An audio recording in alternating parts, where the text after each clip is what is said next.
This is the show where we kick ass and we take names and we lock horns with the radical left. We never quit. We never surrender. From sea to shining sea and everybody in between. Welcome, Patriots, on this glorious Friday. And thank God it's Friday. Tonight, we've got the great and we've got the powerful Bryan Dean Wright on deck. And we are very excited to talk with him about a whole host of things. Got some serious stuff to talk about that you all need to be aware of in the loop as we go into the weekend, but we're also going to talk about some positive stuff and even break down some of the Make America Healthy Again agenda to make sure that you are looped in on all the right stuff going into the holiday. As always, folks, make sure you like and rumble, smash that like button, that little green thumb beneath the video, smash it. We made the leaderboard last night. Actually, we made the leaderboard every single night for the last 3 weeks. And I'd like to make it again on our last show going into the holidays. Don't forget that I am off next week. It's the first week I've taken off in 2 years. So I don't know if I'm going to be able to handle myself. I don't take vacations. In fact, you want to say it's it's actually the first week that I've taken off in years and years. Because I even when the family goes on vacations, even when we could afford to do that, I still usually work through the vacations. it's just the nature of it back in the day being self-employed, but then now doing a show. Been doing the show for just over a year now. For the last 2 years, we haven't been able to afford taking a vacation. And so this is kind of like a staycation. Will be with the family and just trying to be fully there and dedicated to the kids, be present for them throughout the holiday. So I say all this to say, I'm not quite sure on if I'm going to do a good job being able to take some time off. So help me out, smash that like button. And I want to say right off the top, I'm getting multiple flags here from Aunt Cindy, 2RM.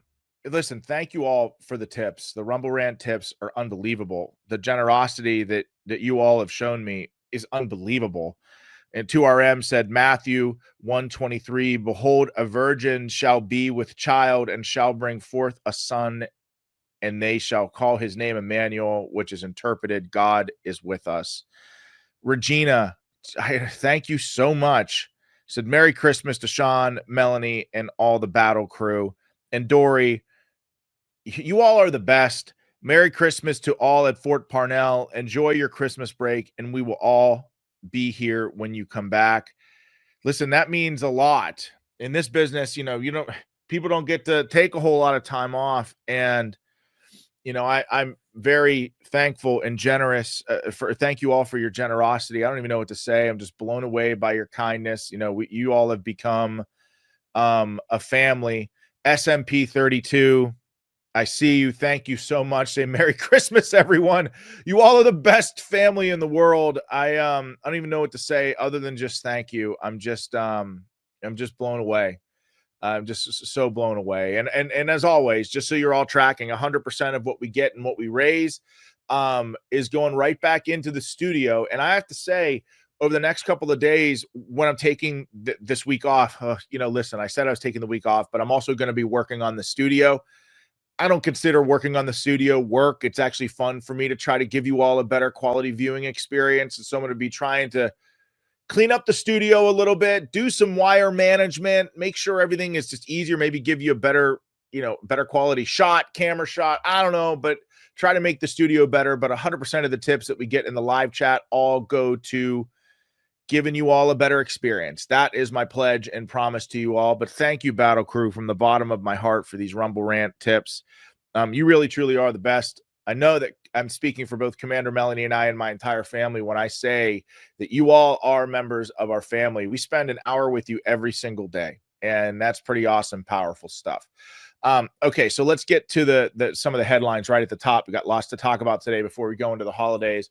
So just as of this afternoon, there was a handshake deal for a $2.5 trillion in mandatory savings for $1.5 trillion in debt limit increases. Of course, you all know that the budget debate is going on this time of year. It always goes on this time of year. Democrats and Republicans, they wait to the last minute. They hold the nation hostage. They threaten a government shutdown. Also, these members of Congress can fill these continuing resolutions with pork, their pet projects, federal funding, spending your taxpayer dollars on nothing but fluff.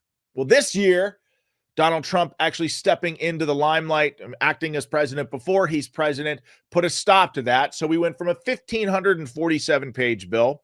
Donald Trump and Elon Musk, even though Elon Musk just, he's not an elected official, but Donald Trump's the real one calling the shots. I'll have to give you my thoughts here on Elon Musk in a second. But Trump comes in and says, no, there's too much pork in here. Not a good time to ask for raises. The American people are suffering. We're not, you ain't getting raises, right? He's absolutely right. So the bill goes from 1,547 pages to 115 pages. And now this new proposed bill is 118 pages. So again, clearly some stuff was added back in, but not that much. So in the third plan, what we will get right now, I haven't read the full bill, but it looks like a funding extension until March, which is essentially kicking the can down the road. $110 billion for disaster relief and farmers. The demand to raise the debt ceiling is gone, and Republicans are bickering among themselves. I think Mike Johnson's play here is that he knows he's going to have enough Democrat votes to offset the Freedom Caucus guys who won't vote for it, to get the ball across the goal line. So we'll see. Now, here's the deal, folks. There was some whisperings on Capitol Hill, and I called a couple of my buddies down there to confirm that they were going to propose and roll out each individual bill.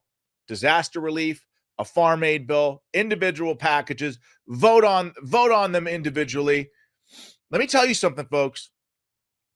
Politically speaking, not only do I agree with it philosophically, the American people should know what their members of Congress are voting on. We shouldn't have to guess as to what's in a 1,547-page bill and have less than 2 days to read it. That's ridiculous. No serious nation can do business like that. But I love the idea of individual bills being proposed and then those individual bills being voted on. And here's why it's genius at this point in time. The Democrats are fighting tooth and nail to continue spending like a teenager with a credit card. You propose these individual bills. Let Democrats vote against disaster aid relief. Let Democrats vote against a farm bill. Let Democrats vote against all these things, get them on the record, and hammer them politically in the midterms. That would be the smart thing to do. But it looks like Speaker Johnson is taking the easier path. He wouldn't be taking the easier path unless he thought that he had Democrat votes to do it. But here's all this said, all this politicking in the House. Not going to matter when it comes to the Senate because Chuck Schumer has said government's getting shut down unless he gets the 1,547-page bill. So I saw this post on Twitter or X written by a guy, an anonymous guy named Unseen, but it was so well written. I'm just going to read it to you because it breaks down what's happening with this debt ceiling stuff in a very clear, concise way. And I thought it was so good that I want to read it to you. He says, let me explain the debt ceiling to you since it's pretty clear most have no idea what's going on. As of now, there is no debt ceiling. Let me repeat for all those true conservative supporters, as of right now, there is no debt ceiling. The debt ceiling was suspended back in June of 2023. As of now, as of January 1st, 2025, the debt ceiling will return and it will be whatever it was when it was suspended, plus whatever spending Biden and the Dems did since June of 2023. That new debt ceiling is estimated to be hit by June of 2025, if not earlier. What the CR wanted to do is push the redemption of the debt ceiling back for 2 years. This would allow massive tax cuts that Trump wanted to make, things like no tax on tips, no tax on Social Security, no tax on overtime, a 15% tax break for companies who built here, and to stop the Trump tax cuts from expiring. He says, you see, the government idiots consider tax cuts as government spending. It's a very important nuance. So if you do $4 trillion in tax cuts, the government considers that $4 trillion in spending. The debt ceiling redemption on January 1st will make Trump have to figure out how to pass the tax cuts without going over the debt ceiling and triggering a default. And then he says, do you get it now? By not moving on the non-existent debt, or by not moving the non-existent debt ceiling back 2 more years, the quote true conservatives just stopped you from getting more of your money returned to you by taxes than, and they keep more money in the government for a bigger government. In effect, they just voted for the exact opposite of what they tell you they want, and don't think for a second that they don't know that. Stay right there. Got to talk to you about what KJP said from the White House podium about what not funding the government, or what a government shutdown could mean for the transition. Stay right there. I want to get a couple of ad reads in. Of course, I'm going to tell you about Sweetamine because they've been on the show for a year and we love them. Sweetamine, if you're suffering from chronic pain, it works because it's composed mainly of the amino acid glycine, and that's the nutrient our immune system uses to regulate inflammation. Most of the diseases that make people sick and die these days are rooted in chronic inflammation, mainly due to a glycine deficiency. All those aches and pains that we feel as we get older, mainly due to chronic inflammation. Well, once daily serving of Sweetamine provides 8 grams of glycine, and that's enough to stop all excess inflammation right where it starts. With once daily Sweetamine, most people feel the reduction in pain after just a couple of days. Sweetamine is great for recovery after workouts as well. A 12-day challenge trial pack of Sweetamine is only $19.95 with free shipping, and it's sold completely risk-free. Use Sweetamine just like sugar in your favorite beverage, in a smoothie, put it in a protein shake, take it any way you want.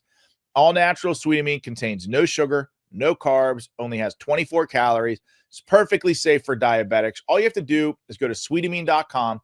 That's SWEETAMINE.com, or call 855-GET-SWEET. That's 855-438-7933. Again, that's sweetamine.com, 855-GET-SWEET, or 855-438-7933.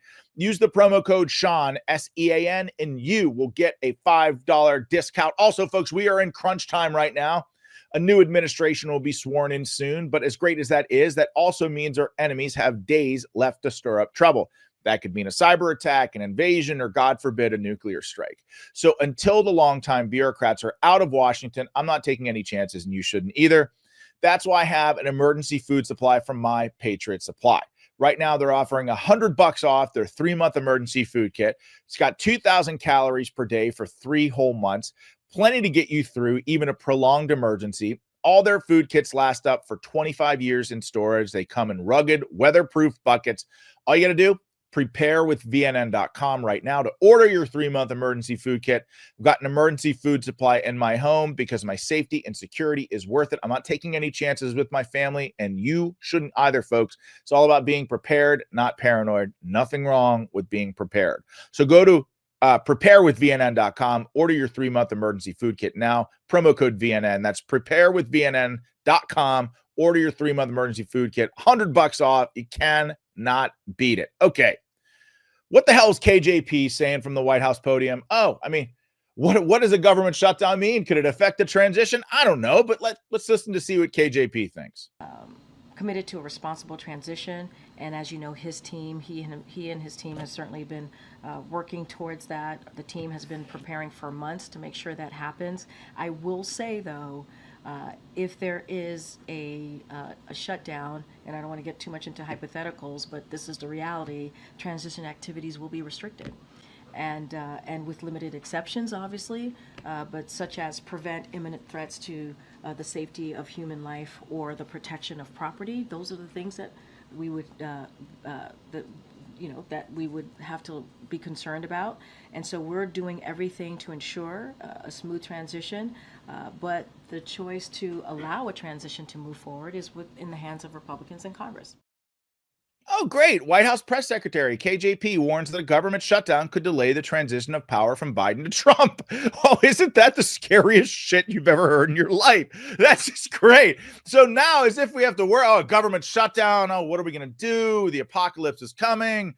Government workers might not get paid. By the way, welcome to the rest of the world, everybody. Like, welcome to being a private citizen, having to work your ass off to actually make a living, work paycheck to paycheck, maybe not have a great benefits package. That's just the rest of the world that we live in. If business is tough, maybe you get paid less. If you have your own business, I mean, you're paycheck to paycheck, month to month, but not if you're a government employee. So yeah, that should give you all warm and fuzzy going into the new year. Hey, we could be stuck with the animated corpse in the White House because the government could shut down. So Republicans in Congress, along with this is all the reason in the world to make sure that the government is well funded, even for a couple of months. We don't want any mistakes with the transition of power. We want a seamless transition to President Trump in office. Okay, I've got Bryan Dean Wright on deck. I want to thank B. Harris for the Rumble Rant tip. She said, Merry Christmas, Battleground crew. Thanks to you, Sean. We love your show. Say hi to Melanie from Barb and Glenn Harris in Beaver County. Well, we love you too. Thank you all for the Rumble Rants tips. Merry Christmas to you all as well. You're the best audience in the world. We're really grateful to have you. We love having you every single day on the show. So thank you. Okay, so without further ado, I've got my good buddy, Bryan Dean Wright, dressed up and looking dapper, host of the Wright Report, former CIA operations officer. Bryan, welcome, my friend. Merry Christmas. Same to you, my friend. How are you?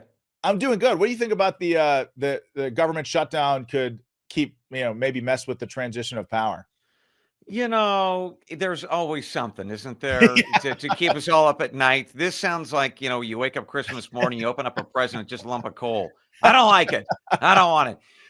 Look, I've lived through, and you probably have as well, a lot of different government shutdowns in the past. As a government worker, when I was at the CIA, I loved them. They were amazing because we got rid of the vast majority of the bureaucrats inside of headquarters at Langley. So if you were in the field or you were at headquarters, you got a lot more done because there were far fewer people to have to, kind of like a dog, get a bunch of dogs peeing on a tree. Same kind of thing in the government. You get rid of some of the dogs, things get done faster. That really is how the agency works too. So I think we actually could see some more productivity, incredibly enough. But yeah, I think that the one thing that concerns me beyond, Biden remaining there for God only knows how long, is this issue of a credit rating. So when we have different credit ratings look at our debt, they potentially could bump up interest rates or, downgrade our debt effectively, which would bump up interest rates. And we got $36 trillion in national debt. So yeah. That's one of the concerns I have about this. The more that we monkey around without having a solution, that could affect our bottom line in that way. Well, especially when you consider the $37 trillion in debt, it's so oppressive that we can't even afford the interest payments right now. I mean, I think, and I've actually been saying this since we were only 14 trillion in debt. So imagine that, only 14 trillion in debt. But even back then, as a percent of GDP, it still represented a grave national security threat. The fact that it's just insane to me.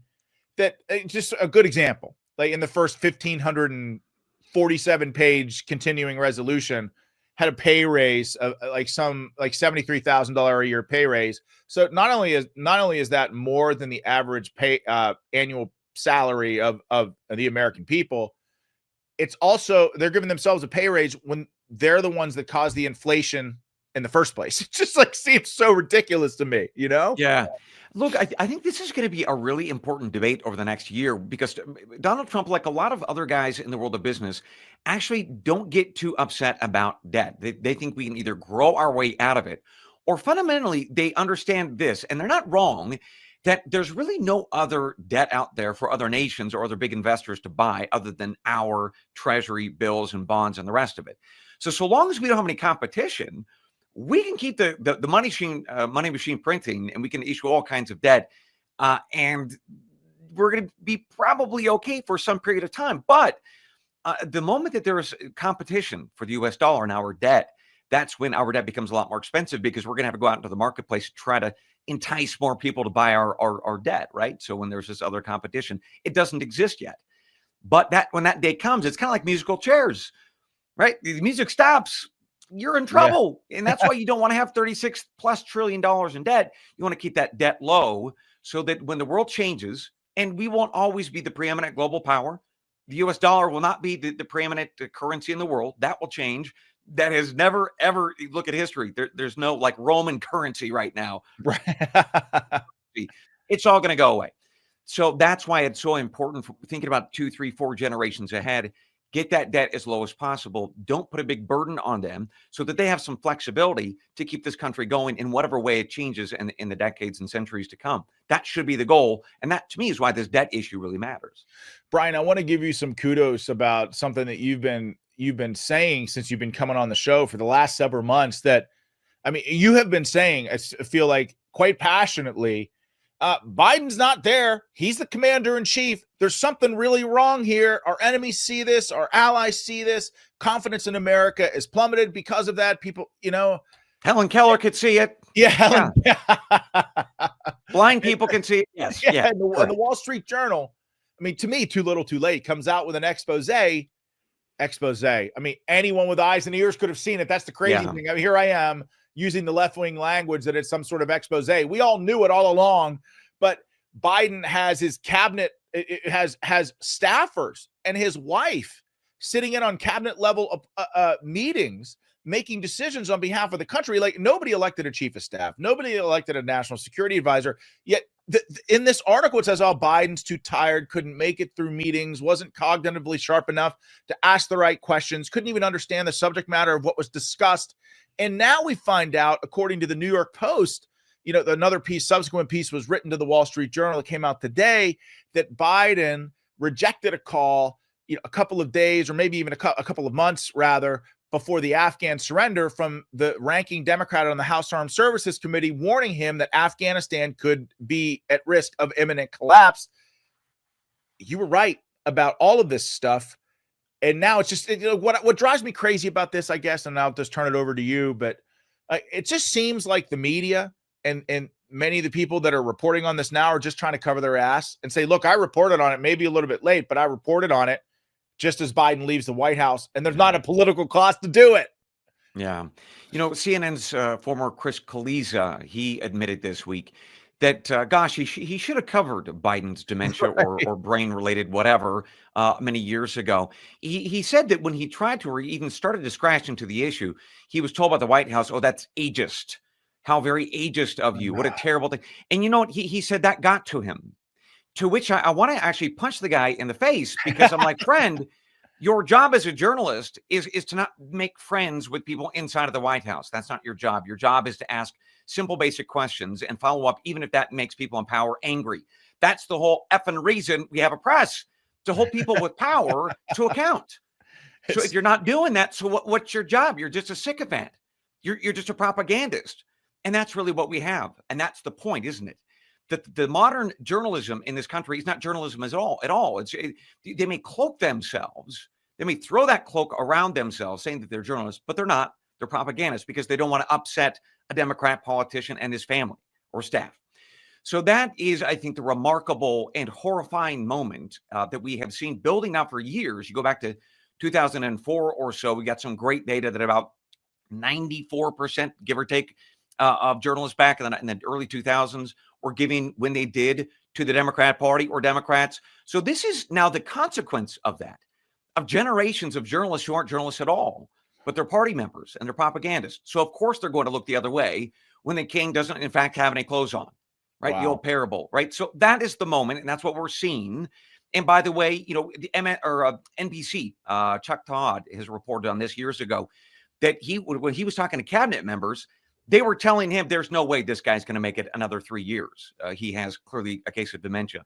My own sources, by the way, I don't know if we've ever talked about this. Biden got his brain disease dementia diagnosis back at about 2017. So this is— Wait, for real? This is yes, for real? For real, yeah. It's actual dementia diagnosis? The diagnosis is something related to dementia, but the family knew, and Mr. Biden knew that his time was short, and he and the family got a bunch of different medications and second opinions and tried to basically prop this guy up, because he and the family desperately wanted the presidency. He wanted to run in 2020. He thought it was his chance to win. 2016 was supposed to be his race. Of course, that didn't work out, did it? So the point is, he and the family needed it. And we also know that Hunter Biden, of course, was out there vacuuming up cash for the family. So it wasn't just because the Bidens wanted to be in the White House for pride or ego, but this was a corrupt family that wanted cash. So it's kind of a myriad of things that if we had had a press doing its job, asking hard questions, and then reporting on it instead of, falling over when they hear the ageist comment, which is, another leftist flim flam thing, and just holding people to account, kind of like they did with Trump, by the way. That guy could walk down, a wet staircase, and he's like, "Oh, he's got dementia." No, okay, it's a wet staircase. That's so true. So That's a great point. They're clearly they're propagandists, and they're propping up their guy, and now they're trying to run away from it. So it really is, I think, big picture, a degree of corruption and rot in this country, and it is why, frankly, so many people out there are so sick and tired of mainstream press, and they're turning to guys like you, or they're turning into my podcast and others, and they're looking for different kinds of information, people to be honest and straight with them.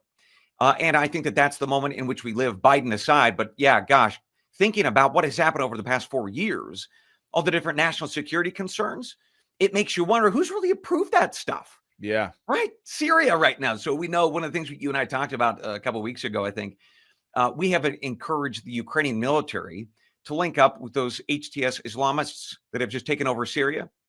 Those Ukrainian military folks have given their drones and sent in drone trainers to these Islamic radicals. Well, who approved that? Somebody at the White House did, or the Pentagon, or the CIA. Who was that? Yes. That person should probably be the commander-in-chief, kicking the tires on the deal, thinking about the day after. So, what happens when we provide these drones to these Islamists in Syria or other places? What are the potential, second and third orders of effect? Those are the kinds of tough and important questions on just the issue of Syria that a commander-in-chief who's smart needs to be asking. We have not had that for 4 years. I assure you, over the next number of years, we are going to be finding all kinds of horrible things that some entities at the CIA or the Pentagon have approved of that we all now have to live with. I guarantee you, we're going to hear more of those stories. Wow. God, that's pretty scary. I mean, I think, the silver lining in a lot of what you said is that the media has lost so much power because of Elon Musk and what he did with Twitter. And of course, he's drawn the ire of many of those, very same people in the media because they blame him for, their inability to control the narrative. And, what he gave us with X is essentially a decentralized citizen journalist, which has done unbelievable things. I really do think it played a critical role, not just in this election, but in our ability to get the truth out there before a lie can even take root. And in this day and age, that is so important. And it really, these propagandists in the deep state are really going to have to figure out what to do. They're going after Elon Musk. They're suing him. They're trying SEC investigating him, purchase of Twitter, like just doing all the lawfare stuff. Yeah. But Elon Musk is the richest guy in the world. And I think he could be the first trillionaire. And frankly, I don't think he cares that much about it because he has all the money in the world to deal with it. And, so that brings me to this terrorist attack, or what's become a terrorist attack in Germany. The news on that was reported, Bryan, on X before any real mainstream outlet actually reported it. Like the fact that we knew that this was a terrorist attack on X before any mainstream outlet put it out there. And just to give you a sense of what this is, The Guardian, listen to these headlines. So the truth is already out there on X, right? This is kind of a new dynamic for us. But if we didn't have X, these headlines would have come out. 1 killed and several injured in The Guardian, right? After car drives into Christmas market. NBC News. Dozens feared injured after vehicle plows into crowd in Christmas market. ABC News. Car drives into crowd at Christmas market in Germany. DW, Germany. Car driven into crowd. It's like the same headline over and over and over again.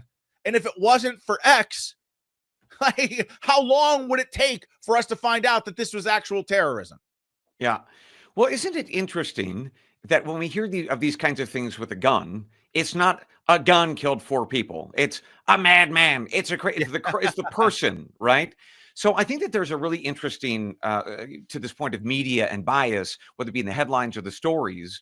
You bet. A lot of folks in the media know that the vast majority of us, 60 to 80%, depending on the number you look at, only read headlines.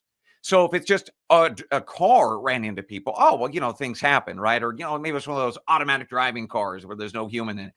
Okay, but then obviously we're going to spin that differently with a gun. So you're right, big picture. X, I think, is going to be and already is a very, very important platform to getting out truth. Sometimes it's not going to be fully the truth. Sometimes there's going to be some fake news as well. We saw that and have seen that. But look, this week in the shutdown, how many of us would have actually gotten smart on that issue, rallied around the trying to defeat it because it was such a 15-page or 1,500-page pile of baloney, but X allowed for that conversation. So, but getting back to this issue in Germany, what a horrific, horrific terror attack it is. We're learning more, of course, that the video, I think, is going to be very powerful for a lot of Germans who are going to be going to the polls in the next number of weeks about what kind of country they want. So not only in Germany, but throughout Europe, and really the United States, we have 9 million plus people in this country we didn't vet over the past 4 years when, Biden was being puppeteered by whomever. This is important, and platforms like X are going to give us a really important opportunity to blast through the propaganda and have honest conversations with each other. Bryan, I mean, I want to get your thoughts on the two things. I want to get your thoughts on the actual terrorist attack. What happened? Obviously, a terrorist drove a car through a Christmas market in Germany. I mean, they're going to be. I mean, I think there's already 11 reported dead. There are probably going to be hundreds injured. I'm not going to show the video on the show because it was horrifying. But the breadth of the problem, when you talk about, 10 plus million people coming in here, we don't know who they are, but also Europe also being overwhelmed with Islamists. It's just a fact. I know it might be politically incorrect to say it, but it's true. You look at the estimated Muslim populations in Europe and European countries as of 2016, France, 5.7 million, Germany, 4.9 million, the UK, 4.1 million, Italy, 2.8, Netherlands, 1.2, Spain, 1.1. This is unchecked migration has paved the way for these countries to be annihilated. I hate to say it like that, but it's just true, Bryan. And I'm sorry to say the motivation, but we don't know what the motivation is. And I hate to speculate, but guys from Saudi Arabia, it's like a holy holiday, right? It's a holy day for Muslims. We're going into Christmas time. I mean, it's some sort of Islamic extremism here. I mean, I would think, right? Yeah, look, in the minutes and the hours and the days ahead, we're going to learn more about this gentleman. I think he's 50, 60-year-old Saudi national, went to Germany back in 2006. Like a lot of others in the North Africa and the Middle East, they went into Europe over the past 25 plus years, but they were called to come to Europe. They were encouraged to come to Europe. It was part of this sort of leftist ideal that, we can all hold hands and get along, and let's just open up the borders and let people flow in. And that is what we have seen from Sweden to Italy to France, Germany, and beyond. And unfortunately, those people either weren't vetted properly for criminality, or they certainly were not vetted for cultural fit and cultural appropriateness. I mean, how could they be? How could they be? Correct. They just show, it's crazy. So in 2011, when the Syria civil war really kicked off, we had a lot of refugees flowing into Europe. That, at the time, the Chancellor of Germany, Angela Merkel, you and I've talked about her, she just became, her nickname was Mama Merkel. And she said, just basically, come into my country, unvetted, and we'll take care of you. And because of the German social state, they are taken care of. They get a lot of something for nothing. So, of course, you're going to create an additional magnet for all kinds of people. Well, we have seen over the past 20 years some horrific attacks. This latest Christmas attack, if in fact it is by an Islamist, won't be the first. We have seen it in Berlin with dozens killed. We have seen there was a New Year's celebration in a German city where, gosh, I think it was over 100 people, maybe even dramatically more women were raped by Islamists who had come into the country. And it's not just Germany. We have seen this in France. There was a teacher who was beheaded by one of his students, right, because he held up a picture of Muhammad. It was a cartoon, and that was considered blasphemous. So the migrant from, I believe it was North Africa or the Middle East, beheaded his teacher. And this is not rare. I am sorry to say. Sweden, you and I have talked about this before. They're offering $34,000 a head to get any Muslim or migrant to go back home. The government is now asking them to do that, $34,000 a pop, in part because that country, Sweden, is overrun by migrant and Islamist gangs. They're recruiting kids as young as 9 years old, giving these 9-year-olds, 10-year-olds, 11-year-olds $10,000 to $40,000 in cash to bomb and kill targets in places like Sweden and the Netherlands and Denmark and Spain. So this is an issue that started 20, 30 plus years ago by leftist governments saying, opening up their borders, and now Europe has a disaster. And over the past 4 or 5 years, it's starting to really change governments. A lot of Europeans, the natives, are saying, enough. They're starting to change. And in fact, you may have seen Elon Musk. He endorsed a party. It's called the AfD in Germany. Yeah, and Chris Murphy, the Democrat senator from Connecticut, I think, is out there saying that, Elon Musk endorsed a neo-Nazi party and Trump's a neo-Nazi, and basically he was just out there today saying this. Yeah. Well, Chris Murphy, that college grad. The point is, everybody who looks at this issue and understands what's going on, we all know that there's a profound crisis in Europe. They have let in way too many people from North Africa and the Middle East who were not vetted or were not appropriate culturally. So that issue now, getting rid of those people, how do you get rid of them? Do you? Can you? That is now tearing apart the European continent. And we are seeing it in some horrific ways, probably in this Christmas attack. If not, there have been others. And so for a guy like Chris Murphy, who is a leftist, who wants to maintain that they are on some sort of moral high ground here in terms of their open borders policies, which we've seen in this country and he would support, it leads to disaster. And that's why a lot of us are now waking up, I think, in this country saying, look, I don't care if you're a Republican or Democrat, shut down the damn border, vet the people. That is just smart. That is not a partisan issue. If you disagree, then I think you're just trying to destroy the country or destroy Europe. And that's what I think a lot of voters across the pond are thinking too. I completely agree. It's not just, here's the thing, the crazy thing. This is definitely a liberal, caused by socialist liberals, like these globalist socialists. This is a problem, as you articulated, caused by them. But you have the foreign minister of the United Arab Emirates coming out and saying, be careful what you wish for, because there's going to be some bad shit happening. Of course, he did not say bad shit. He was a little bit more eloquent, but listen to this, and I want to get your reaction to this. Check this out. And let me say this in English so you can understand what I'm saying. I have translation. No, I know you have translation, but I just want to make sure you get it right. There will come a day that we will see far more radical extremists and terrorists coming out of Europe because of the lack of decision-making, trying to be politically correct, or assuming that they know the Middle East and they know Islam and they know the others far better than we do. And I'm sorry, but that's pure ignorance.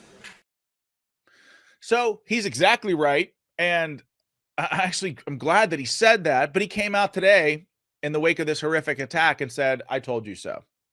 Yeah. Look, what's so important for folks to know about that video, in 2017 is when he said those words. He and other Arab leaders were talking about this for years. This is not a shock to anyone. It's not a shock to anyone in Washington, D.C. It's not a shock to anyone in Brussels or any other capital in Europe. They all knew that this was coming. They talked to these Arab leaders. They knew that opening their borders to unvetted Islamists or Arabs, the Arabs knew they already had a problem with radical Islam, and they've been working on it for decades. So why would it be smart for us to open our borders and accept some of their riffraff? What he was saying in 2017 was so wise and so important.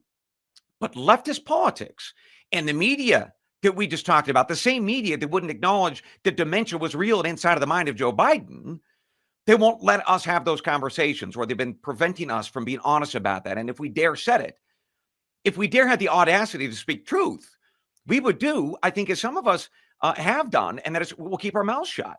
Or we'll be branded as bigots and racists.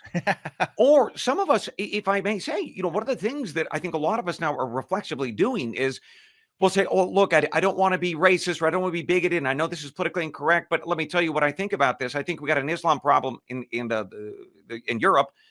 Well, it's not politically incorrect. It shouldn't be. It's the truth. So we can have the strength and the courage to just say what's happening. In fact, you and I talked about, was it 2 or 3 weeks ago, the police chief in Berlin was telling gay people and Jewish people don't go into certain parts of Berlin because of the Islamists. So this is not some sort of conspiracy theory. This is not some sort of radical, whatever political ideology. This is simply a recognition of the truth that if you're a gay person in Berlin, you better not go into that neighborhood because the Muslims will kill you or beat the crap out of you. Same for the Jews. So this is real, it's important, and it's time that we are honest about it, irrespective of what the leftists in our media and the leftists in the media in Europe, or the socialists and the communists that run most of Europe or have for decades. We need to be honest about that stuff. And that's the same thing in the Democrat Party in this country. We've had enough. And I think that's what Trump's election really, really spoke to. You know, Bryan, it's like it's hard to imagine that here we are in the year of 2024 going into 2025. And it's like, you know, you got 86 Sharia courts, I think, in the UK that they just like said, okay, you can't do this anymore, which is a step in the right direction. But you've got gay people that can't go into neighborhoods without being risk of being beat to death. I mean, it's kind of unbelievable. Jews that can't go into certain areas. And this is why I say that these Democrats, like these radical leftists, they're not progressive. They're the definition of regressive. And when you talk about whatever their globalist goals are of like, hey, you know, we're all we do is empire build. And because of that, you know, we've got to level the playing field over the last 40 years. So all these countries that, you know, that were colonial, you know, we're colonies or colonialists or whatever the hell the left-wing word is, like, we're going to let these people flood into our countries. I mean, all of that is ridiculously regressive. It's just like, this is the thing that drives me crazy. When the whole concept of moral relativism, I encountered this in grad school after having just come back from Afghanistan, and it kind of blew my mind, where they were arguing that just, hey, look, that's just how things in Afghanistan are. Like they rape and they torture children over there. Like it doesn't mean they're bad. It's just how they've been I'm like, no, that means they're bad. I don't give a shit. Like, our culture, the Western way of life, our culture is more refined. It's better than their antiquated way, their stone age way of thinking.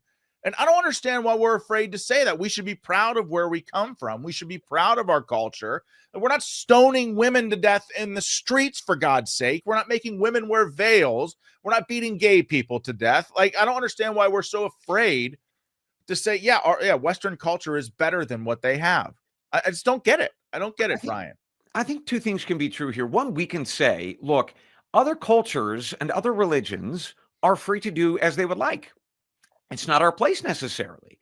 And I think that there's a lot of wisdom to that. I think I go back to President Washington talking about, you know, his fears of us getting involved in foreign entanglements. It's okay to say, look, we got all these different places around the world. We don't need to necessarily convert the masses to whoever we are. Fine. That doesn't mean that we then need to open our borders to them. Or if we are going to allow some of those people from some of those places that we don't understand or like, damn right, we better be vetting those people and find some of their moderates, whatever that means. Or no, we don't allow them in. And that's just how a tribe and how a country retains its life. That's why you have borders. You decide who comes in, right? And if you don't like somebody, you throw them out. Pretty basic stuff. Humanity has functioned around this idea for a long, long time. But you bring up something really important. You said that you were at getting your master's degree and beyond. And the point is that when we become sort of bourgeois, when we become wealthy, we end up going to these places where we are separated from real life. And these professors oftentimes, and these folks who are writing these various books, they're caught up in their ivory towers in a world that isn't real. They get to think about problems because they're very wealthy, but they're not actually living in those problems. You know, others I know have commented on this, and it's important. You're not seeing a lot of these 9 million illegals camped out at Martha's Vineyard or they got them out of there in less than 24 hours. Remember that? That is correct. DeSantis sent them there. They had a bus there waving goodbye. Get the hell out of here within 24 hours. Because for their minds, it's a wonderful thing to talk about, this sort of Marxist ideal or this idea of sitting on our ivory towers as the bourgeois. And then all the plebes get to deal with the problems. We just get to think about them and sit back, you know, with our cocktail. That is where a lot of this crap comes from. And that's why we have seen over the past 20, 30 years, these bourgeois and academics. You gotta do your bourgeois voice. Like, oh, hey, darling, get these people out here, darling. Buffy, darling, please. bring me the scotch. Yes, gentlemen, what would you like? Yes. Make that 3, darling, quickly. Yes, we're going to redesign the map of Ukraine. Yes, I'm going to take the coal. I think the boys will take the titanium. We'll keep you posted, darling. Yes. with the monocle and a top hat. Right. Yeah. I do a lot of great voices, by the way. It's very good. It's very good. It's weird that I'm single. No one understands how it happened. I don't know. Okay, let's shift gears. I want to Anyway. talk about some of the medical research. Can I take a quick break and come right back to you? Let's do it. All right, stay right there. We're going to talk about some of the medical research and positive stuff going into the holiday with Bryan Dean Wright. More in just a second. Let me tell you about Birch Gold. Obviously, both Bryan and I are still getting over being sick. So as I'm reading this gold stuff, smash that like button, that little green thumb beneath the video.